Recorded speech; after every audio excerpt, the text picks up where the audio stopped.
When we open the book of Acts, we bring a modern assumption to the text that we are reading the definitive, comprehensive encyclopedia of the early Christian church.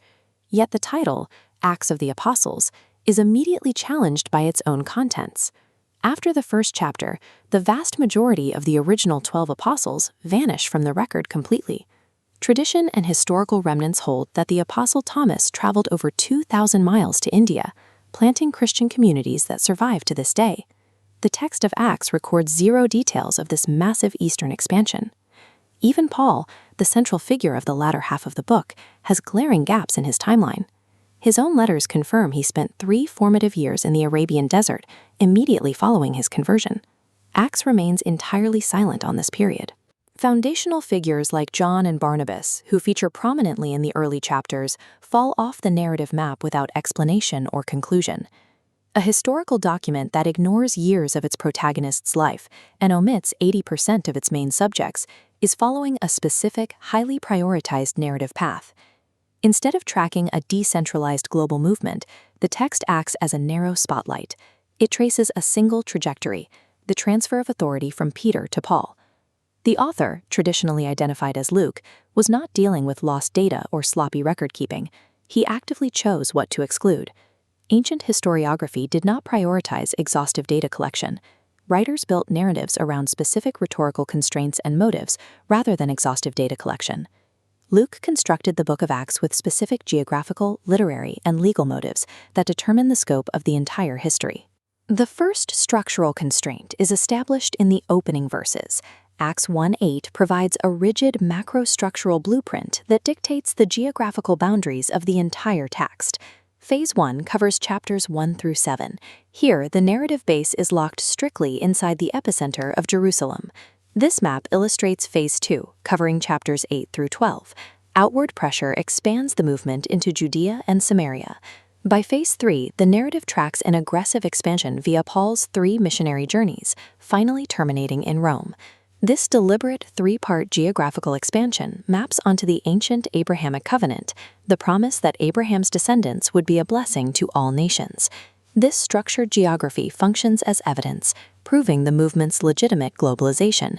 Beneath this macro geography is a micro-level internal architecture.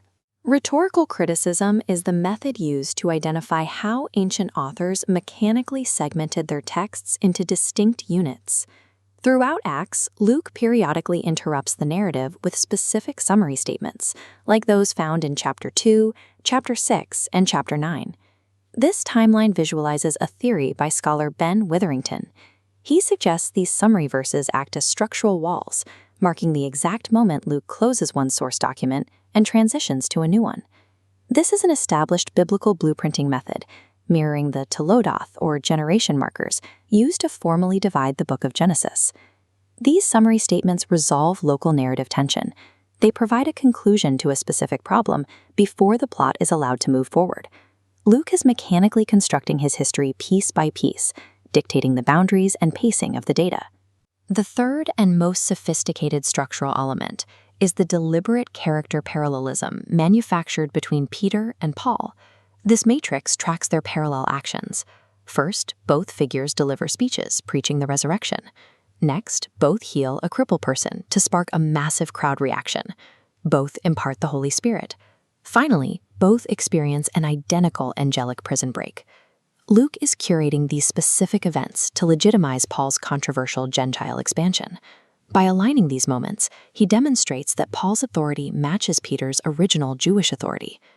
If Luke is curating this history so aggressively, we must ask why he dedicated the final quarter of the book solely to Paul's arrests and trials. The answer lies in the prologue.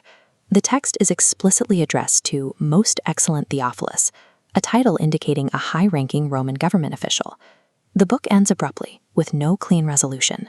Paul is sitting in Roman custody, awaiting a high-stakes trial before Caesar. The apologetic hypothesis suggests Luke composed Acts as a structured legal defense brief, written to protect Paul during his trial. Throughout the narrative, Luke repeatedly highlights incidents of Jewish opposition, flash mobs, and riots. This frames the conflict as an internal Jewish dispute. It suggests to Rome that Paul is not a political insurgent, but a figure caught in theological arguments. The intense focus on Paul and the total omission of the other apostles is engineered specifically to secure political favor for him in the Roman courts. The geographic scaling, the rigid literary dividers, and the Peter-Paul parallels all serve this ultimate legal and canonical objective. Demanding modern, exhaustive data about figures like Thomas or John misreads how ancient documents operate. Ancient history prioritizes purpose over exhaustiveness. The missing data is the negative space that gives the narrative its focus and its power.